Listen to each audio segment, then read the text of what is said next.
হঠাৎ করে মনে হয়েছে চল বাজারও যামু, গিয়ে সেরে কিছু একটা আনো, কিছু খাওয়ানোর ইচ্ছা করতেছে। তো বাজারে গিয়া দিকালে কিতা কিতা আনতে পারে। তো আমরা বাইরে গেছি আর রাস্তাতে প্রচুর মানুষ আইতেছে, আজকে আসলো ষষ্ঠী। তো আমরা বাজারে আয়ে পৌঁছে আয়ে সেরে বাবার লিয়ে যে ছুটতাছি, মানে কই যাইতেছি, জুতার দোকানে গেছি, হেলেগে এক জোড়া জুতা লইছি।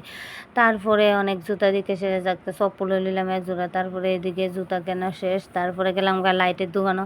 মা কইছিল একটা লাইট লইতাম, তো লাইটও লইছে। আর বাজারটা কত সুন্দর লাগতেছে, মানুষ না থাকলে বাজার কি ভালো লাগেনি। তারপরে গেলাম বাজামাল দোকান থেকে কিছু জিনিস নিলাম। তারপরে টিফিনের দোকানে টিফিনটা কইছি রেডি করো, আমরা আইতাছি। তারপরে গেছি মাংসর দোকানে, তো মাংস লইলাম। এদিকে সবজির দোকান আসলো, সবজির থেকে শশাও লইছি।